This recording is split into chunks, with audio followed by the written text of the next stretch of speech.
Hi hello friends, ನಮಸ್ಕಾರ. ಎಲ್ಲರೂ ಹೇಗಿದ್ದೀರಾ? ಎಲ್ಲರೂ ಚೆನ್ನಾಗಿದ್ದೀರಾ ಅಂದ್ಕೊಂಡಿದ್ದೀನಿ. ಹೋಪ್ ನಾನು ಕೂಡ ಚೆನ್ನಾಗಿದ್ದೀನಿ. Welcome back to my YouTube channel. Friends, ಎಲ್ಲರೂ ಚೆನ್ನಾಗಿದ್ದೀರಾ ಅಂದ್ಕೊಂಡು ಭಾವಿಸ್ಕೊಂಡು ಇವತ್ತಿನ ಒಂದು ವೀಡಿಯೋನ ಸ್ಟಾರ್ಟ್ ಮಾಡಿಬಿಡೋಣ.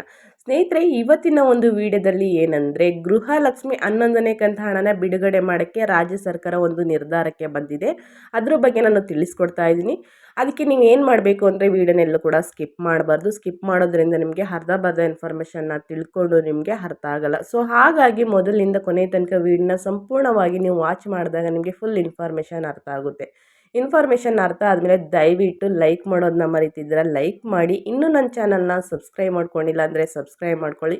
ಯಾರೆಲ್ಲ ಸಬ್ಸ್ಕ್ರೈಬ್ ಮಾಡಿಕೊಂಡು ದಿನ ವೀಡಿಯೋ ವಾಚ್ ಮಾಡ್ತಿದ್ದೀರಾ ಅವ್ರಿಗೆ ಥ್ಯಾಂಕ್ ಯು ಸೋ ಮಚ್ ಅಂತ ಹೇಳ್ತಾ ವೀಡಿಯೋನ ಸ್ಟಾರ್ಟ್ ಮಾಡಿಬಿಡೋಣ. ಸ್ನೇಹಿತರೆ, BJP ಮುಖಂಡರ ಕಡೆಯಿಂದ ಅಂತಂದರೆ ಶಾಸಕರ ಕಡೆಯಿಂದ ಏನು ಬರ್ತಾ ಇದೆ ಅಂತಂದರೆ, ನೀವು 5 ಗ್ಯಾರಂಟಿ ಯೋಜನೆಗಳನ್ನ ಕೊಟ್ಟಿದ್ದೀರಲ್ವ, ಅದನ್ನು ಸಂಪೂರ್ಣವಾಗಿ ನೀವು ಬಂದ್ ಮಾಡಿಬಿಡಿ. ಏಕೆಂದರೆ ನೀವು 5 ಗ್ಯಾರಂಟಿ ಯೋಜನೆಗಳನ್ನ ಕೊಟ್ಟಿದ್ದೀವಿ ಅಂತಂದ್ಬಿಟ್ಟು ಪೆಟ್ರೋಲ್ ಆಗಲಿ, ಡೀಸೆಲ್ ಆಗಲಿ ಮತ್ತು ದಿನ ಬಳಸುವಂತಹ ಬಳಕೆಗಳನ್ನ ಅಂತಂದರೆ ವಸ್ತುಗಳ ಬೆಲೆಗಳನ್ನ ನೀವು ಜಾಸ್ತಿ ಮಾಡ್ತಾ ಇದ್ದೀರಾ. ಸೊ ಹಾಗಾಗಿ ಸರ್ಕಾರದಲ್ಲಿ ದುಡ್ಡಿಲ್ಲ. ಸೊ ಹಾಗಾಗಿ ಜನರ ದುಡ್ಡನ್ನು ನೀವು ತಗೊಂಡು ಜನರಿಗೆ ಕೊಡ್ತಾ ಇದ್ದೀರಾ ಅನ್ನೋದೊಂದು ಮಾಹಿತಿ ಬರ್ತಾ ಇದೆ. ಸ್ನೇಹಿತರೆ, ನೀವು ಯೋಜನೆಗಳನ್ನ ಕೊಟ್ಟಿದ್ದೀವಿ ಅಂದ್ಬಿಟ್ಟು ದಿನನಿತ್ಯ ವಸ್ತುಗಳ ಬೆಲೆ ನೀವು ಜಾಸ್ತಿ ಮಾಡಿಕೊಂಡು ಹೋಗ್ತಾ ಇದ್ದರೆ ಜನಸಾಮಾನ್ಯರು ಬದುಕುವುದು ತುಂಬಾ ಕಷ್ಟ ಆಗ್ತಾ ಇದೆ ಅಂದ್ಬಿಟ್ಟು ಆ ಶಾಸಕರು ತಿಳಿಸಿದ್ದಾರೆ.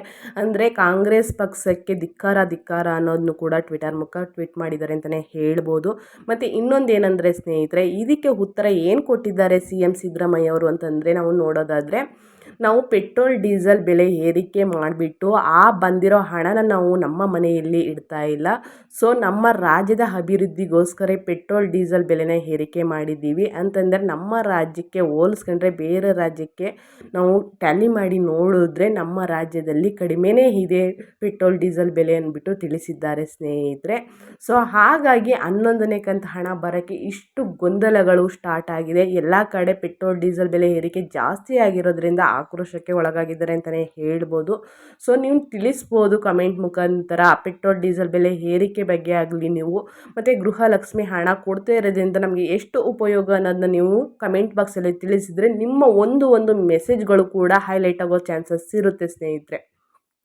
ಗೃಹಲಕ್ಷ್ಮಿ ಹಣ 11ನೇ ಕಂತಿನ ಯಾರಿಗೂ ಕೂಡ ಬಂದಿಲ್ಲ ಅಂತಂದರೆ ಇದೇ ಚರ್ಚೆ ಆಗ್ತಾ ಇದೆ. ಗೃಹಲಕ್ಷ್ಮಿ ಹಣನ ನಾವು ಮುಂದುವರಿಸಬಾರ್ದಾ ಅನ್ನೋದು ಸಾಕಷ್ಟು ಗೊಂದಲಗಳು ಉಂಟಾಗಿದೆ.